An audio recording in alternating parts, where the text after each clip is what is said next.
Tonight, some of those in Ottawa for the trucker convoy desecrate the Aboriginal Veterans Memorial. I think this is an investment in community. A new shelter for the homeless is in the works for Whitehorse. This does not help the situation. And in Alberta, no health number, no safe injections.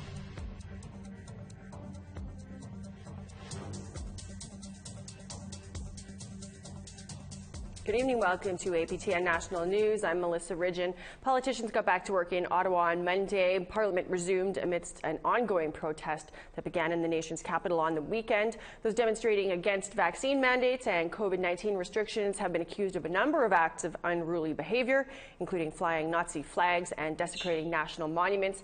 APTN's Fraser Needham reports. The Freedom Convoy protest continued all weekend in Ottawa's parliamentary district.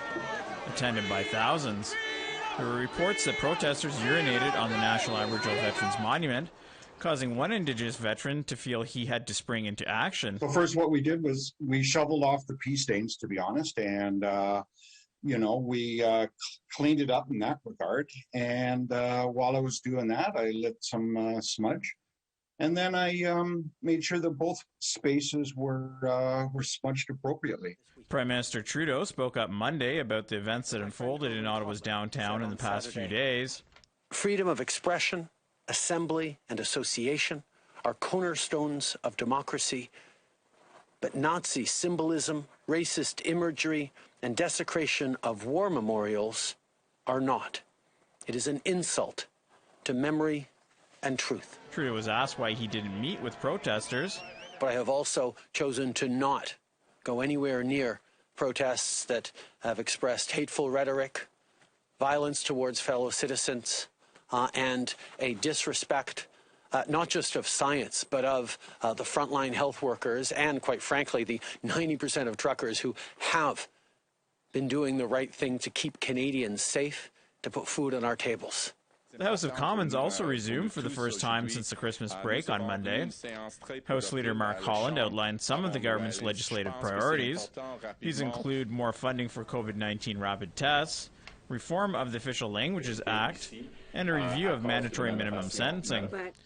Last week on Nation to Nation, the NDP's Indigenous Services critic, Laurie Idloud, says she plans to hold the government to account on a number of files, including offering more supports for victims and families of missing and murdered Indigenous women and girls. The funding that was announced for counseling for the MMIWG, $300,000 over 3 years, just was not sufficient. It isn't nearly enough.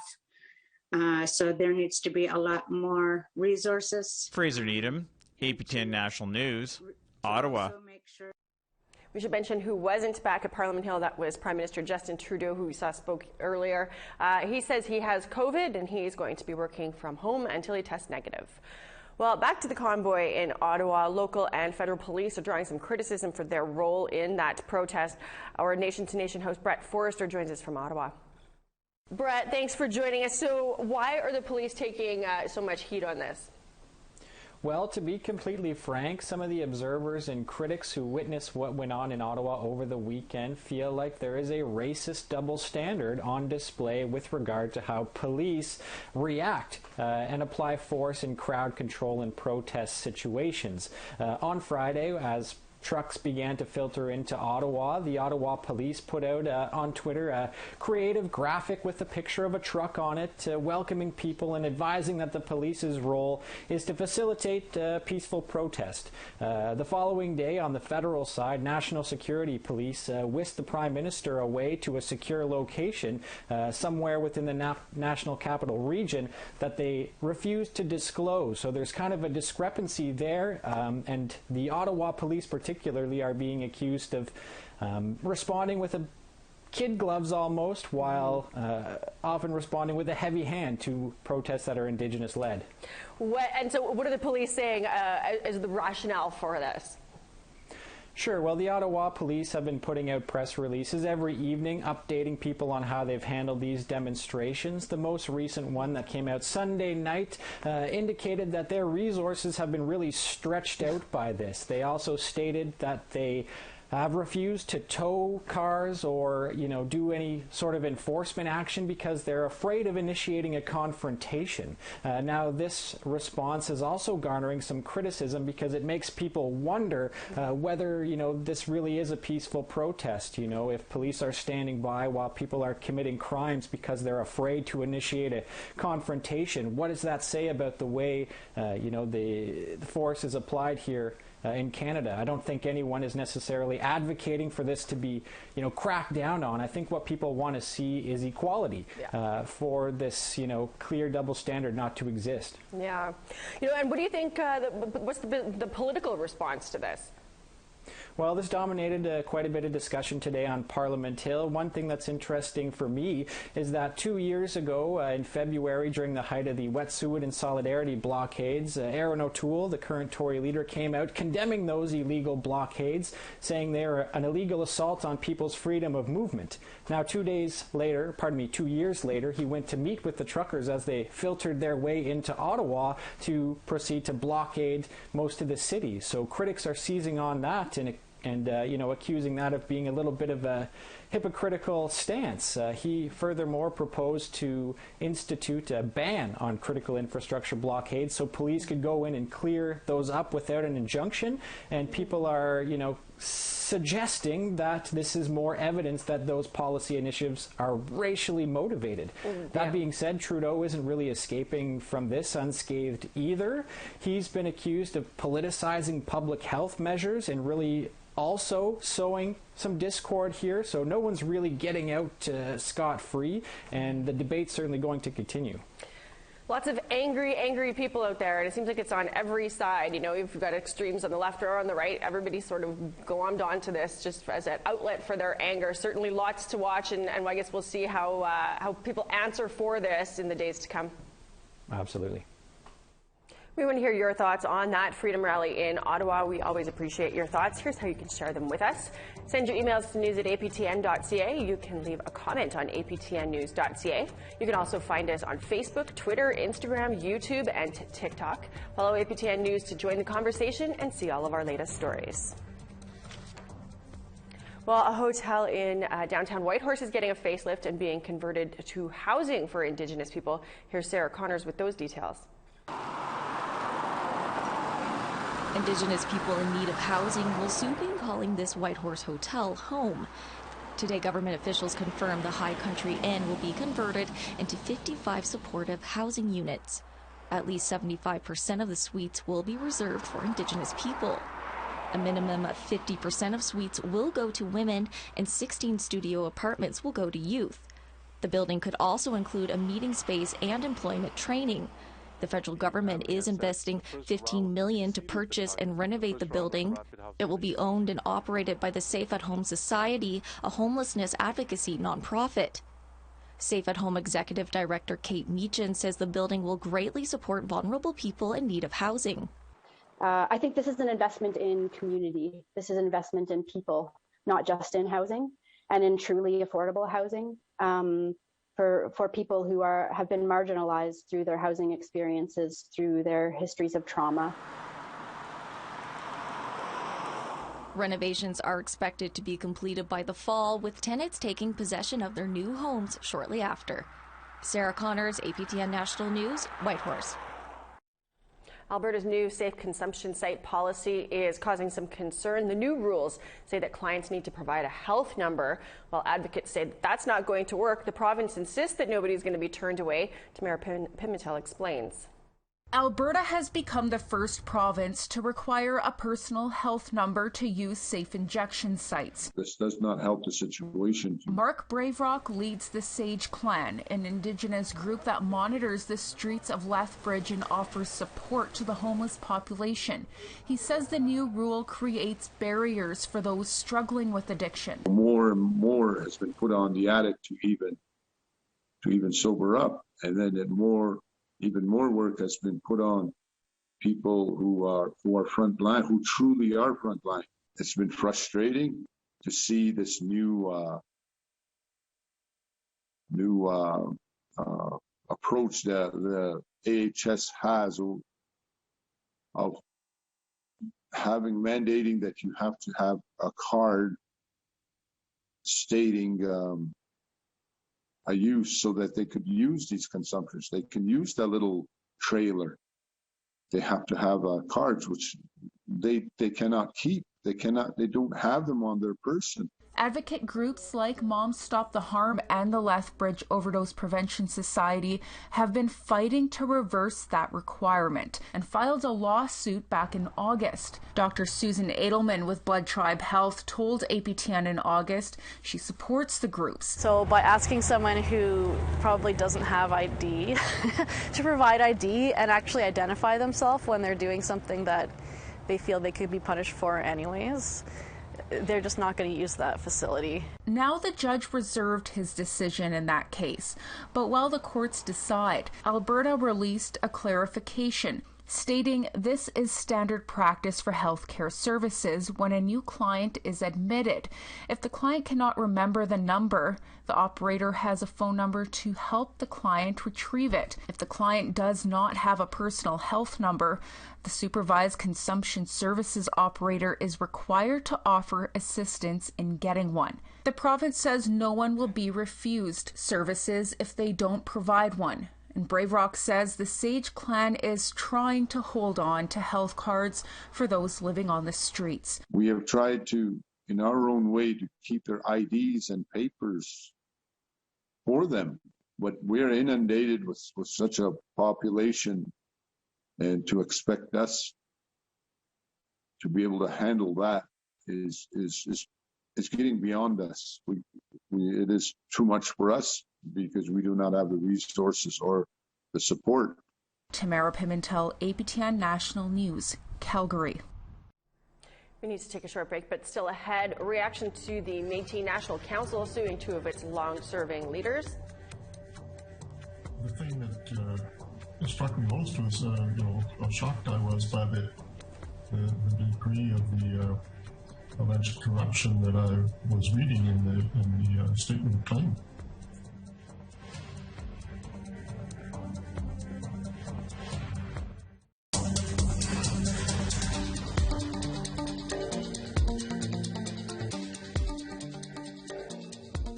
We have some details and reaction for you on that multi-million-dollar lawsuit that's brought by the Métis National Council. The court action alleges that former leaders and officials approved excessive spending, severance packages, and gifts. Both the Métis Nation of Alberta and the Métis Nation of Saskatchewan support this legal action. Métis Nation of Alberta President Audrey Poitras says the lawsuit is a chance to move forward. We definitely have a clearer picture. I think media knows that I've raised questions over the years about finances, about agreements, and so this is not new, and it is in the statement, though. It's there, and I think our citizens have a right to know what has transpired. And like I say, we are all, as the governing Board of Governors, the governing members, supporting our new national president in taking this action and calling the people on their actions so that we can all move forward. Tony Belcourt is the founding president of the Métis Nation of Ontario. He spoke with Daryl Stranger earlier this afternoon. Tony, thanks so much for joining us here today. First off, what is your reaction to the news and the allegations within this lawsuit? Well, I think the thing that it struck me most was, how shocked I was by the degree of the alleged corruption that I was reading in the statement of claim. Mm-hmm. And there's much to be said about the overall health of the Métis Nation right now, starting with the Métis National Council and trickling through the provincial organizations. There's lots of political infighting and arguments about identity, who's Métis, who isn't. What are your thoughts on the current state of the Métis right now?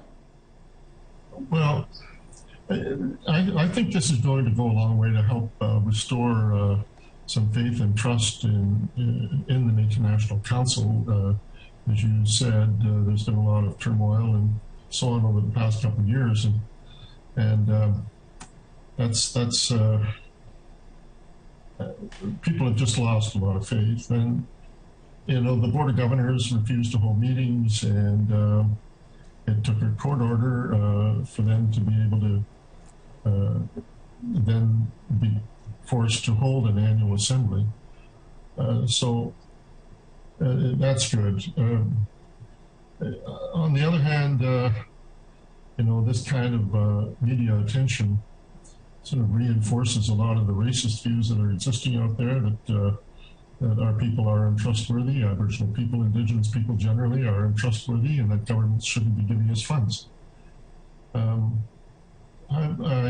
can only see that what the current leadership is doing is a good thing, in the sense that they're obviously following the bylaws and the policies that have been set out.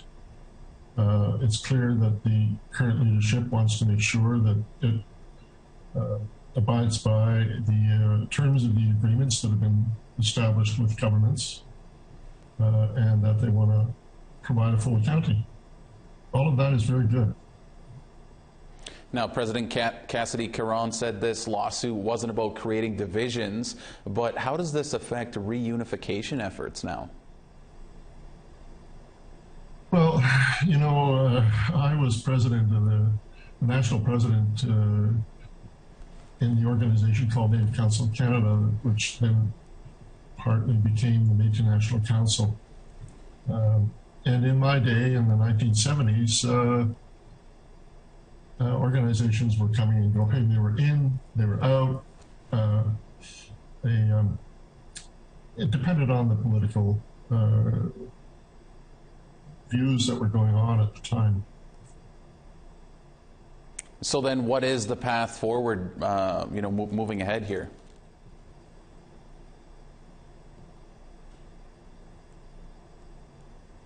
Well, I think the path forward is very clear. The Board of Governors, the President and the Board of Governors are going to abide by what's set out in the laws that have been adopted by the Métis National Council and the policies that have been adopted by the Métis National Council.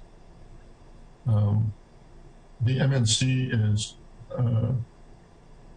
clearly open to all of the provincial and territorial organizations, including the Manitoba Métis Federation, which is withdrawn.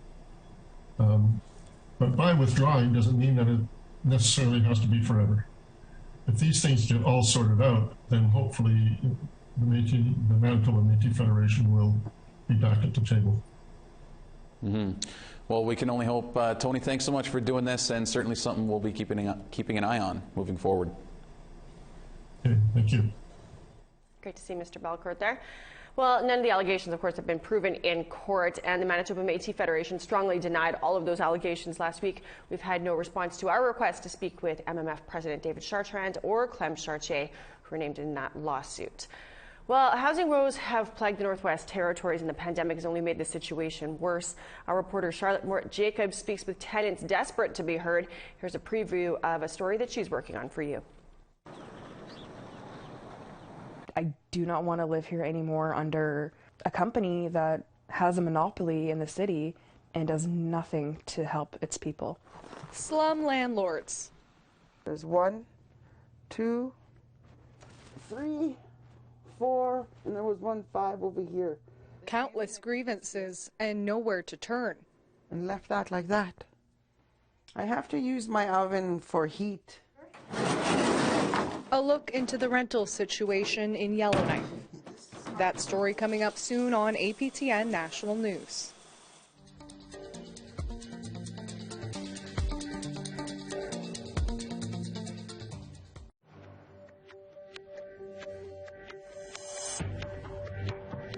Welcome back. It's time now for our photo of the day.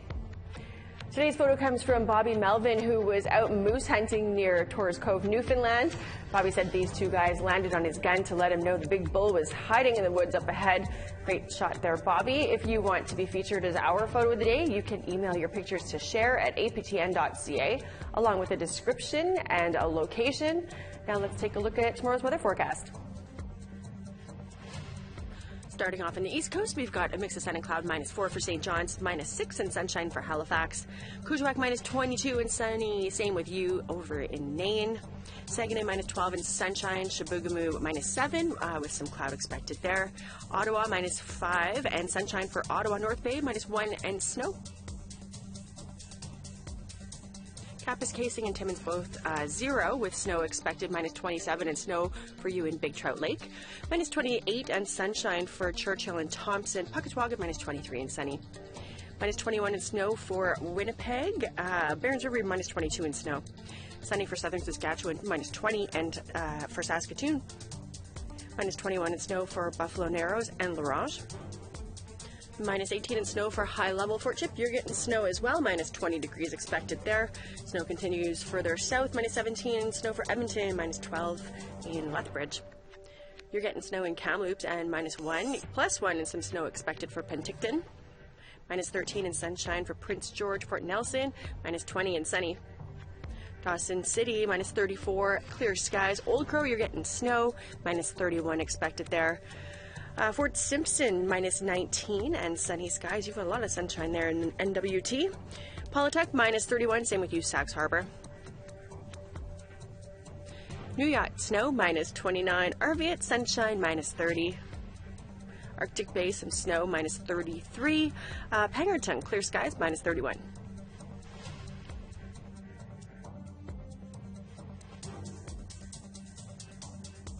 A little cold won't stop some Albertans from enjoying a nice game of tennis. A local community league is offering ice tennis. All you need to take part is a racket and your choice of either skates or ice tracks. Elbow pads and helmets are optional but are encouraged. According to the league's director, this is the first official ice tennis league in the world. Why not? Award-winning musician Logan Stats has a lot going on these days. He's just released a new single, he's signed a deal with a new label, and he's ready to release a new album. Stats is also on the front lines of the fight against Coastal GasLink pipeline. And the latest episode of Face to Face, Stats describes his recent arrest in the Wet'suwet'en territory. About 80 to 100 RCMP approached us. I'm talking with, not just RCMP, but green guys with sniper rifles. They had dogs. And they advanced on us, and they violently kind of took us out, and it was one of the most terrifying days of my life, one of the most horrifying days of my life, but also one of the most beautiful days of my life, to just see everybody standing together and standing in great peace, and setting an example for some of these RCMP. You can watch that entire interview tomorrow night on Face to Face right after the newscast. We are all out of time for your last newscast of this very, very long January. We're happy to see this one in the books and starting fresh with a February tomorrow. I'm Melissa Ridgen, always happy to have you join us. Have a great night.